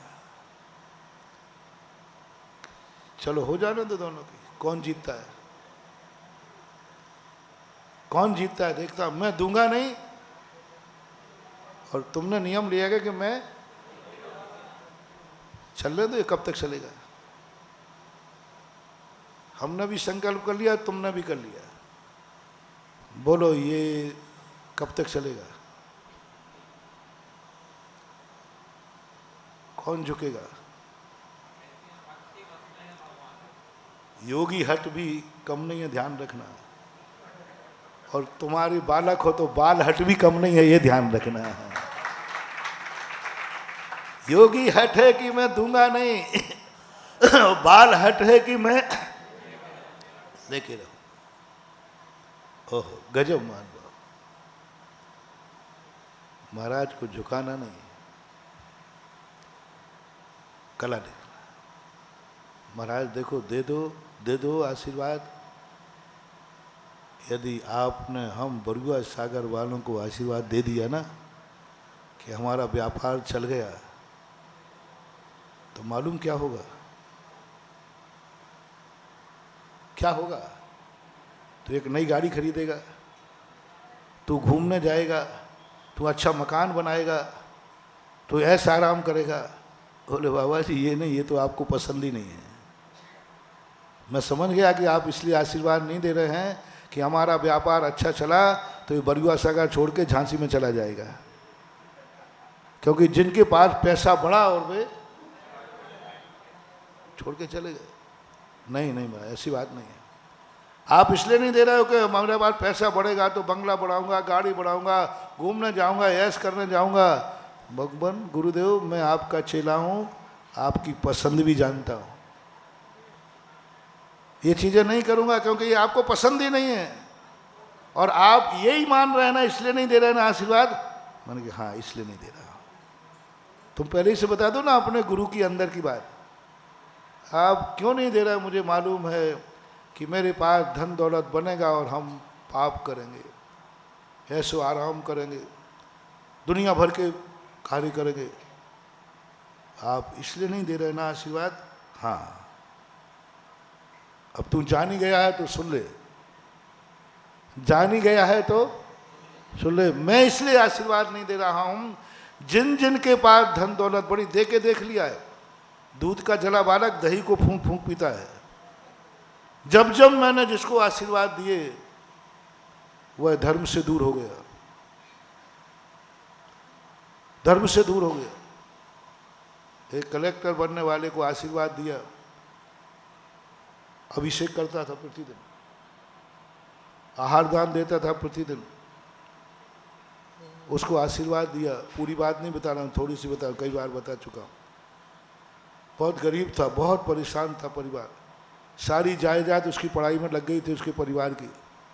मुझे भी दया आई, मैंने पहली बार किसी की सिफारिश भगवान से की। मैंने कि भगवान पहले इंटरव्यू में निकाल दो ना, इसको बर्बाद हो जाएगा। सारे बाप ने सारी संपत्ति लगा दी, खाने को भी नहीं है, बस इस बेटे की नौकरी लग जाए तो सारा परिवार पल जाएगा, नहीं तो मर जाएगा। यदि ये फेल हुआ तो सब सुसाइड करेंगे, खाने को नहीं बचा, सब कुछ बिक गया उसका, जो कुछ भी था। तो वो दया कर, मैंने पहली बार सिफारिश की थी और वो सिफारिश काकताली न्याय से वो पहली बार में पास हो गया। लेकिन वो पास होने के बाद आगे तो सुनो, आगे तो सुनो, दूध से जला हुआ उन्होंने हाथ, वो आए ही नहीं लौट के। और मैं टेंशन में कि बेचारा लौट के नहीं आया है, तो वो फेल हो गया होगा और उसने सुसाइड कर ली होगी। और मैं भगवान को खूब होने, भगवान मैंने अपने लिए नहीं कहा था, एक छोटे से गरीब के लिए कहा और आपने उसको, उसकी सुनवाई नहीं की। मैंने कोई बड़ी चीज़ नहीं मानी, एक गरीब आदमी मर गया था, आप एक इतनी नहीं सुन पाए। और जब जब मैं भगवान से उसकी याद मुझे आए तो मैं भगवान को उलाहना देता था और भगवान मुस्कुराते थे। मैंने कहा भगवान आप बड़े, आप मुस्कुरा रहे हैं, वो मर गया है, वो मर गया है, आपके यहाँ मैंने फरियाद की थी, मैंने जिस फाइल पर मेरा सोर्स है उसकी भी आपने कद्र नहीं की। लेकिन भगवान थोड़ा सा भी उनके मन में मलिनता नहीं आई। जब भी मैं ये बात कहता, महाराज भगवान की मूर्ति हमें मुस्कुराते हुए दिखती। मैंने कहा भगवान आपकी बहुत निर्दयी हो, आप बहुत कठोर हो, मेरे आंसू निकल रहे हो और आपको 2-2.5 साल तक ये काम चलता रहा। मुझे बड़ी, उसके बाद मैंने कहा कि कोई मतलब नहीं। बिहार करते हुए मैं 2-2.5 साल बाद एक स्थान पर पहुंचा, वहाँ वो दिखा, अरे बन के ये तो ये भैया। प्रवचन के बाद मैंने बुलाया उसको, मैंने कहा भैया तू जिंदा है? बोले हूँ। क्या हाल है? बोले महाराज वो तो पहले इंटरव्यू में निकल गया, मैं सीधा ज्वाइन कर ली। मैंने कहा प्रभु कह रहे थे कि मैं सब जान रहा था ना, मैं तेरे सामान थोड़ी रोने बैठ जाता, मुझे मालूम था उसकी नौकरी तो लग चुकी है। मैंने कहा भैया तू सूचना तो दे देता, कम से कम आभार तो मान लेता, गुरुदेव हो गया। महाराज जी टाइम ही नहीं मिला।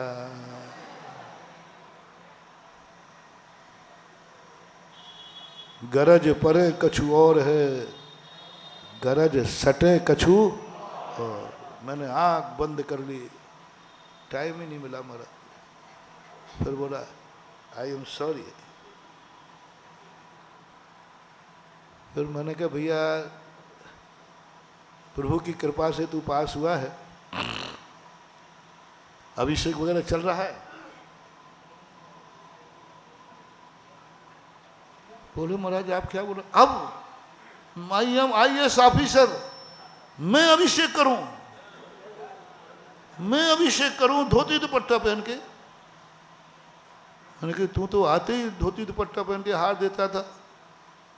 महाराज जी आप थोड़ा समझो, कलेक्टर हूं मैं, हार दूं धोती दुपट्टा पहनकर। महाराज जी थोड़ी इज्जत समझो। मैंने फिर भगवान की तरफ देखा, बोले देखा तेरी सिफारिश का परिणाम ये निकला कि एक भक्त हाथ से चला गया। एक भक्त हाथ से चला, जो कम से कम नहीं लगी थी तो अभिषेक तो कर रहा था, नहीं लगी तो हार तो दे रहा था, नहीं लगी थी नौकरी नमोकार मंद की माला तो फेर रहा था, सब कुछ कर रहा था। और तेरी सिफारिश पर उसकी नौकरी लगी तो आज ये कुछ भी नहीं कर रहा है। बोल तूने परोपकार का कार्य किया है, कि अपकार का कार्य किया है। मैं पूछना चाहता हूँ बरुआ सागर की सभा से, मुझे कौन सा कार्य हुआ है, अच्छा हुआ कि बुरा हुआ? जोर से बोलोगे, पीछे वाले बोलो ना। बस बस उसी दिन से मैंने आपको बड़ा आदमी होने का आशीर्वाद बंद कर दिया, क्योंकि बुरा किया है। होता यही रहा है। दुख के दिनों में तो फिर भी तुम्हें भगवान याद आते हैं, और सुख के दिन आते ही। एक गरीब दुखी को मुझे मंदिर बुलाने में 1 मिनट लगता है, और एक अमीर आदमी को मंदिर बुलाने में पूरे 4 महीने निकल जाएं तो कहो मंदिर न बुला पाए। गलती मंदिर की नहीं है, गलती उसकी अमीरी की है। इसलिए तुम्हारा अच्छा व्यापार चल जाए, मैं तो आशीर्वाद नहीं दूंगा। और तुमने नियम लिया है कि मैं आशीर्वाद लेके, अब सुलझाओ, अब बोलो। मैं खुद ही बता देता हूँ, क्योंकि अब तुम अर्जुन बन के आओ तो मैं खुद ही बता दूंगा कि तुम मुझे कैसे जीत पाओगे। आशीर्वाद तो लूना है, बस दे दो महाराज आशीर्वाद, बढ़िया हमारे व्यापार चलें, अच्छे धंधे पानी चलें, हम लोग निरोग रहें। क्यों दूं आशीर्वाद? महाराज दे दो, बहुत फायदे में रहोगे। यदि बरुआ सागर वालों को आपने आशीर्वाद दिया तो आप बहुत फायदे में रहोगे, बहुत फायदे में रहोगे। आप खुद गर्व करोगे, आपका नाम भी सारी दुनिया में होगा। आप दे दो आशीर्वाद, ऐसे नहीं दूंगा बातों में आके। क्यों? बोले यदि हम लोगों को आपने आशीर्वाद दे दिया फलने फूलने का, तो देखना वो काम करेंगे हम लोग, वो काम करेंगे कि गुरुकुल को आकाश में उठा देंगे, गुरुकुल को बना देंगे। आपकी यही इच्छा है ना? बोलो बोलो। दुर्योधन बन के मुझे बुलाया है, मैं तुम्हारी इच्छाएं पूरी करने आया हूं, आप लोग मेरी इच्छाएं पूरी करने के लिए संकल्पबद्ध हैं। मैं कुछ नहीं बोलूंगा, तुम तो जो कह दोगे मैं मान लूंगा। हैं? बस जिस दिन तुम ये बीड़ा उठाओगे कि मैं गुरु की इच्छा पूरी करूंगा, उसी दिन तुम्हें आशीर्वाद मांगना नहीं पड़ेगा, मैं दोनों हाथ से दे दूंगा। भगवान कहेंगे तू किसका आशीर्वाद दे रहा, धंधा पानी चलाने का? मैं कह दूं प्रभु धंधा पानी चलाने का नहीं दे रहा हूं, गुरुकुल चलाने का आशीर्वाद दे रहा हूं। मैं धन कमाने का आशीर्वाद नहीं दे रहा हूं, मैं दान देने वाले दानियों को तैयार कर रहा हूं, दानियों को तैयार कर रहा हूं। मैं व्यापार के लिए आशीर्वाद नहीं दे रहा हूं, मैं दान के लिए आशीर्वाद दे रहा हूं, क्योंकि व्यापार नहीं चलेगा तो थोड़ा ये कला सीख लो बेटा, सीख लो। आशीर्वाद मांगना नहीं पड़ेगा, आशीर्वाद मिल जाएगा। आज तुम्हारे यहाँ संस्कार थे, एक दिन वो था बरुआ सागर जो सारे भारत में जिसका नाम था। आज भी बरुआ सागर की हरियाली सारे भारत में अभी जीवित हैं, वो पेड़ जो बरुआ सागर में लगे थे। वो पंडित, वो विद्वान, बहुत बड़े बड़े विद्वान हो चुके और अभी कुछ जीवित हैं, बहुत बड़े बड़े विद्वान जीवित हैं। डॉक्टर जय कुमार, अरुण कुमार, श्रेयांश, कितने लोग बड़े बड़े विद्वान जीवित हैं, वो बरुआ सागर में ही लगे थे। और आज वे सारे भारत की संस्कृति बन गए हैं। और आज जो विद्यालय की हालत देखी, तरस आ रहा है, बहुत तरस आ रहा है। आज वहां एक जैन विद्यार्थी नहीं है, एक आध हो तो पता नहीं, आज एक जैन विद्यार्थी नहीं, बरनी जी ने जैनियों के लिए विद्वान बनाने के लिए खोला था। क्यों? क्योंकि और दुनिया में तो नहीं कहूँगा, विद्यालय का ह्रास हो रहा है, इसका अर्थ है बरुआ सागर में दुर्योधनों की शक्तियां बढ़ रही हैं और बरुआ सागर के गुरु का विकास होगा। समझ लूंगा बरुआ सागर में श्री राम का अवतार हो रहा है। एक संस्कृति को जीवित नहीं रख पाए और इस एरिया में सबसे अच्छे खाते पीते लोग, मैं सबके वही खाता मेरे पास है, चिंता मत करना, घबरानापन मैं नरेंद्र मोदी को नहीं दूंगा, मैं अपने पास ही रखूंगा। आज सकरार में देख के आया, छोटा सा गांव, अभी नेवारी देख के आया, इन सबसे तो बरुआ सागर इनसे आगे ही है। लेकिन आज एक संस्कृति को जीवित करने वाली बात थी। आप चाहते तो संस्कृति को पुनः जीवित करके, जीवित क्या, वो जीवित बनी रह सकती थी। कारण क्या रहे हैं? वो एक कारण नहीं, अनेक कारण। और कारण, कोई भी बाधक कारण ऐसा नहीं है। समस्या है तो समाधान भी है। बाधक कारण को हटाना कोई बड़ी बात नहीं है, हटा सकते थे, हट सकते थे, लेकिन हमने हटाने का प्रयास ही नहीं किया। हमने सोचा ही नहीं, विचार ही नहीं किया। महानुभाव, दुर्योधन बन करके कितने दिन जी लोगे? जब तक तुम्हारा बाप राजगद्दी पे है तभी तक। दशराज, दुर्योधन बनकर कब तक जी लोगे? जब तक ताशरी तुम्हारे पक्ष में तभी तक। दुर्योधन बनकर कब तक जी लोगे? जब तक द्रोणाचार्य तुम्हारे पक्ष में है तभी तक। दुर्योधन बनकर कब तक जी लोगे? जब तक कर्ण तुम्हारे पास है तब तक। जिस दिन ये सब महारथी चले जाएंगे उस समय दुर्योधन का क्या होगा? बोलो ना, मालूम तो है ही। इसलिए क्यों ना अपनी जिंदगी में ये भाव बनाए कि बरुआ सागर में मैं रह रहा हूं, इसलिए मैं अपनी इच्छा पूरी करने के लिए नहीं, वर्णी जी के द्वारा स्थापित गुरुकुल की इसलिए रह रहा हूं। कोई कहते तुम वर्णी वहां क्यों रह रहे हो? बोले वहां गुरुकुल है ना, वहां गुरुकुल है ना, संस्कृति है ना, हम उसके लिए जिंदा रह रहे हैं।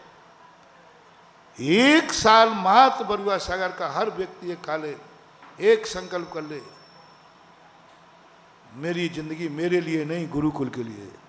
मैं कमाऊंगा गुरुकुल के लिए, खाऊंगा गुरुकुल के लिए, सोचूंगा गुरुकुल के लिए, जिंदा हूं तो गुरुकुल के लिए, जो कुछ भी है मेरा सब गुरुकुल के लिए। क्योंकि बरुआ सागर में उसके अलावा कोई नई चीज है ही नहीं जो नेवारी में ना हो, जो सकरार में ना हो, जो झांसी में ना हो। बताओ क्या चीज है तुम्हारे पास नई चीज जो इनके पास नहीं है? मंदिर, मंदिर तो तुमसे भी अच्छे अच्छे हैं। एक नई चीज बताओ जो तुम्हारे पास कहीं नहीं है, पूरे एरिया में नहीं है। झांसी में नहीं, बबीना में नहीं, तालबेट में नहीं, कहीं नहीं, यहाँ कहीं एरिया में कहीं नहीं है। मंदिर तो है नहीं महाराज, आप आ गए, हम वहां भी गए थे। रोटी कपड़ा मकान वो भी सबके पास है। कोई ऐसी चीज बताओ जिस पर ये कह सको, सब ये कहेंगे महाराज बरुआ सागर में और सकरार में क्या अंतर है, नेवारी में क्या अंतर है, रानीपुरा में और बरुआ सागर में क्या अंतर, आप रानीपुर क्यों नहीं आए, बरुआ सागर क्यों मुड़े, क्या है यहाँ, यहाँ क्या सोने का हंडा गड़ा है?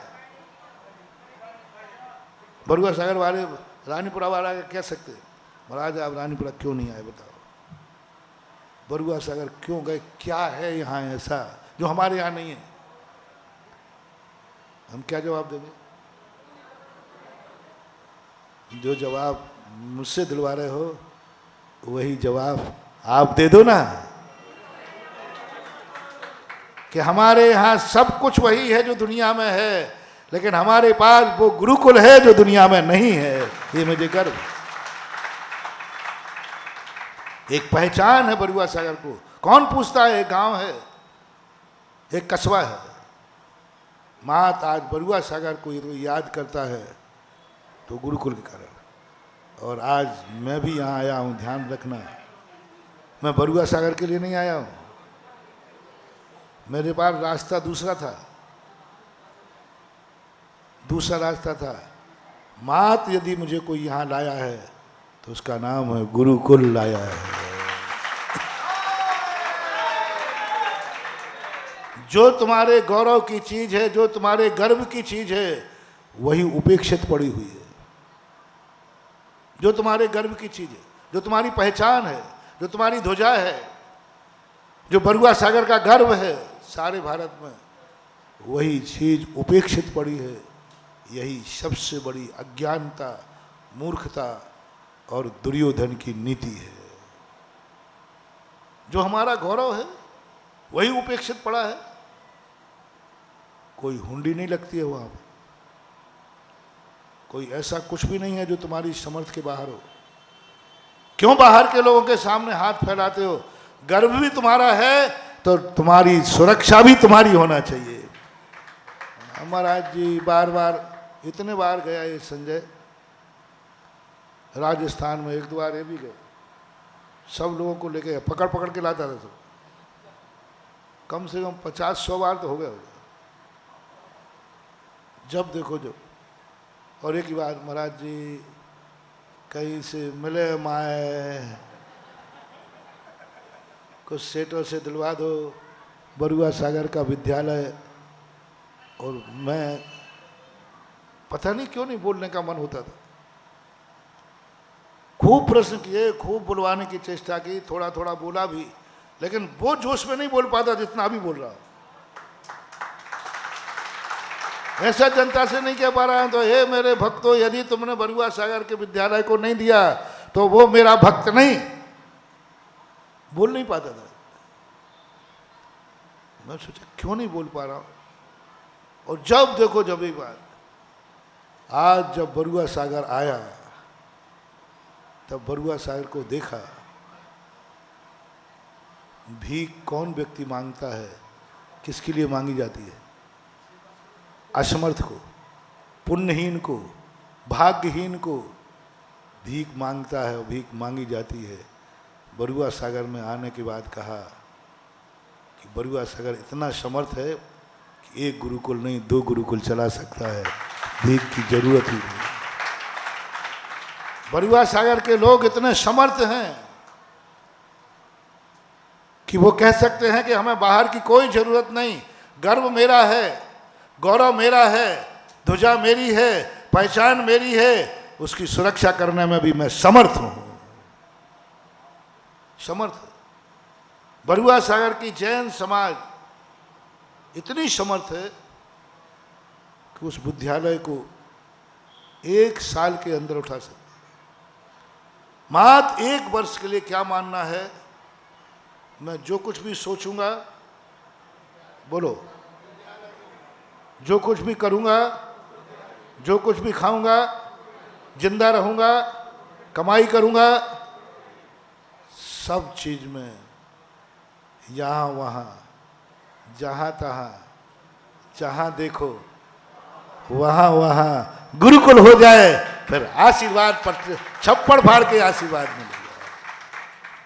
बात एक हुसून, एक जुनून होना चाहिए, एक संकल्प होना चाहिए कि हमें विद्यालय उठाना है।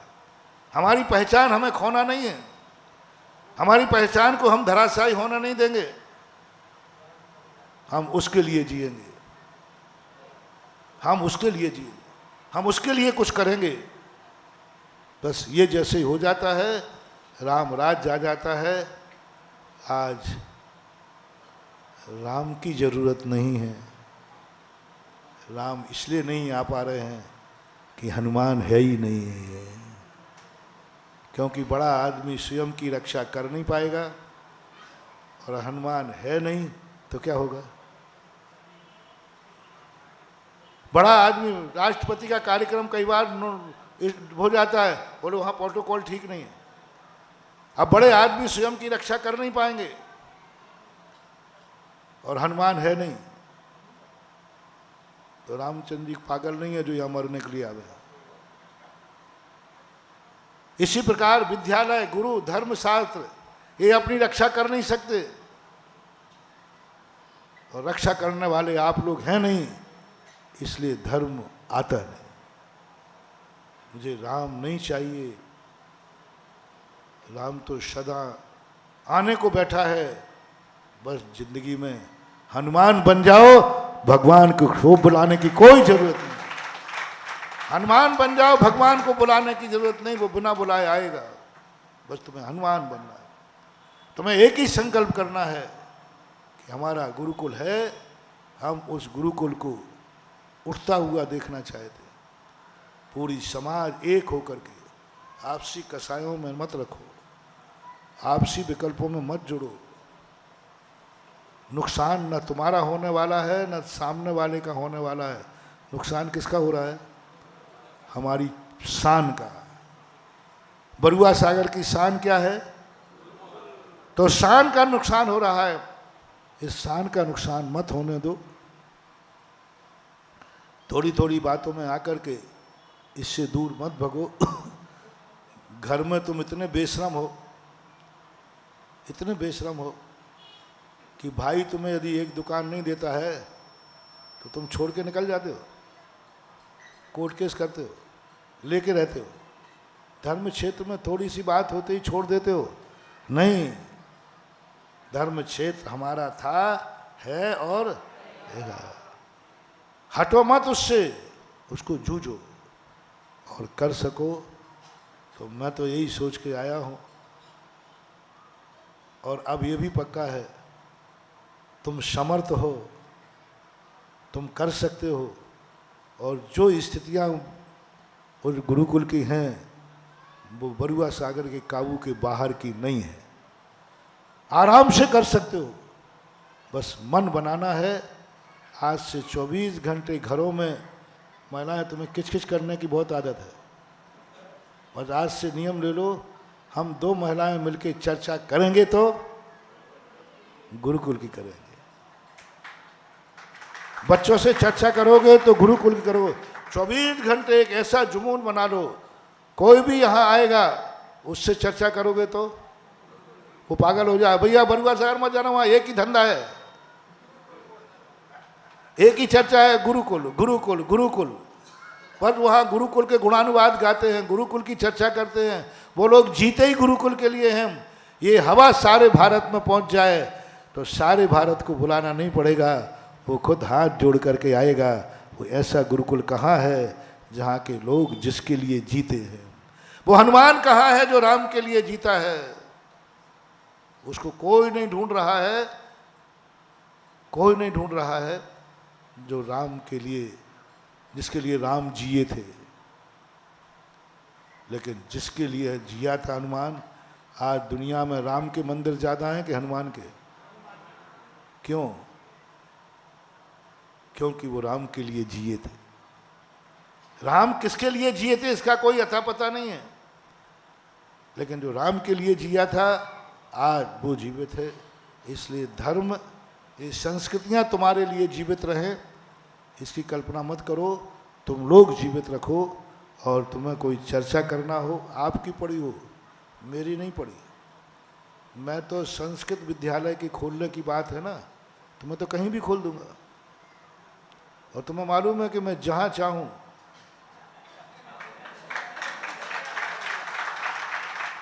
जहाँ चाहूँ वहाँ विद्यालय खुल जाता है। मुझे बरुआ सागर में कौन सा खोलने की जरूरत पड़ी? हमें कौन सी, बल्कि बरुआ सागर खोलने में हमें नुकसान है। बरुआ सागर के संस्कृत विद्यालय को चालू करने में हमें नुकसान है। जितनी मेहनत मैं बरुआ सागर में करूंगा, इतनी मेहनत मैं किसी बड़े शहर में हाईवे पे करूंगा ना। यहाँ क्या, बरुआ सागर में आओ, बरुआ सागर से 3 किलोमीटर अंदर जाओ, कब पड़ी मुझे? जब मुझे करना ही पड़ेगा तो मैं तो कहीं भी कर लूँगा। मैं बरुआ सागर में संस्कृत विद्यालय को खोलने के या चालू करने के पक्ष में नहीं हूँ, क्योंकि मैं तो कहीं भी कर लूँगा। सांगनेर में नहीं था, मैंने सोचा तो हो गया कि नहीं? मैं कर लूँगा, कहीं भी कर लूँगा। संस्कृत कॉलेज खोलना कोई बड़ी चीज़ नहीं है मेरे लिए। मैं जिस दिन खोलना चाहूँ मैं कहीं भी खोल लूँगा। लेकिन बरुआ सागर वालों, पड़ी तो तुम्हें रहना चाहिए। नहीं महाराज, चलेगा तो बरुआ सागर में ही चलेगा, क्योंकि मैं अपनी शान को, मैं अपनी ध्वजा को नहीं छोड़ना चाहता। तो मैं गुरुकुल मेरे लिए चलाने नहीं आया हूँ, मैं तुम्हारा सहयोग करने आया हूँ। तुम्हारा सहयोग, मेरा सहयोग तुम मत करना। मैं तुम्हारा सहयोग करने आया हूँ कि तुम्हारी शान जैसे बरुआ सागर की थी वह शान पुनः जीवित हो और बरुआ सागर का नाम सारे भारत में हो। ये तुम्हारी संस्कृति है, तुम्हारी थाती है। तुम सजोगे महाराज की पढ़िए, मैंने स्पष्ट कर दिया, मैं कोई भी किंचित मात्र भी इंटरेस्टेड नहीं हूं कि बरुआ सागर में संस्कृत विद्यालय पुनः चालू हो। बिल्कुल भी नहीं हूं। एक बार और कह दूं, क्योंकि मैं क्यों करूंगा इस गांव में लेकर के, क्यों खोलूंगा यहाँ? अच्छे स्थान पे खोलूंगा ना, बड़े स्थान पे, और एक दिन में विद्यालय खुल जाते हैं, अच्छा स्थान होता। जयपुर का विद्यालय एक दिन में खुला था, स्थान अच्छा था। लेकिन ये आपको सोचना है।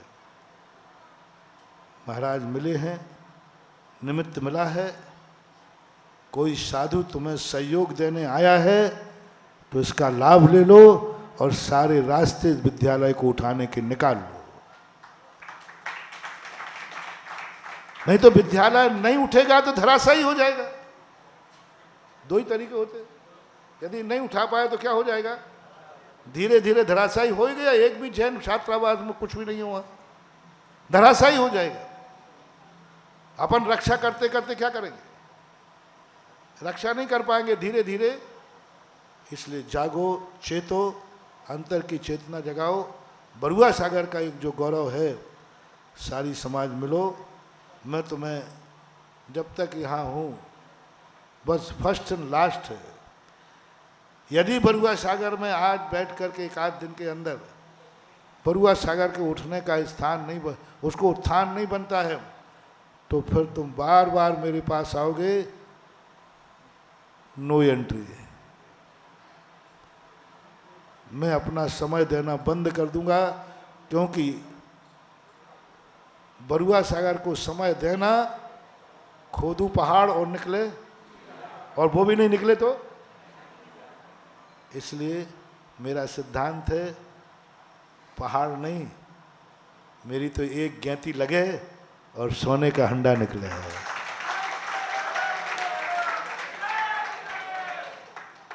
मैं जिस माटी को देख लूं वो माटी ही सोना हो जाए, वो कार्य होना चाहिए। तो आपको सहयोग लेना है। आप लोग चाहें सब मिलकर के, तो समय निश्चित कर लो, किस दिन डिसीजन करूं कि बरुआ सागर का विद्यालय उठाना है या धीरे धीरे जैसा है वैसा ही धराशायी होते देखना है। निर्णय आपके हाथ में, मेरे हाथ में नहीं। मैंने तो स्पष्ट कह दिया, मेरी कोई रुचि बरुआ सागर के संबंध में नहीं है। क्यों? वो कुवत रखता हूं मैं बरुआ सागर के जर्जरित विद्यालय पर क्यों अपना समय खराब करूं? मैं तो वो कुवत रखता हूं कि बहुत अच्छे स्थान पर एक नया संस्कृत कॉलेज खोलने की ताकत रखता हूं। लेकिन तुम बेटा, तुम बरुआ सागर जहां कहीं नहीं बना पाओगे। बरुआ सागर हाईवे पे जा सकता है, बड़े हाईवे, झांसी के उस तरफ। बरुआ सागर तो जहां था वहीं रहेगा। तो बरुआ सागर तुम्हारे लिए इंटरेस्टेड होना चाहिए, तुम्हारी रुचि होना चाहिए। आज बच्चा बच्चा इस बात के लिए के आकर के समय आप निश्चित करें। मैं आपको 1 घंटे का समय दूंगा, आपके पूरे विचार सुनूंगा और मैं अपना विचार भी दूंगा, और फैसला आपके हाथ में छोड़ दूंगा, करना क्या है।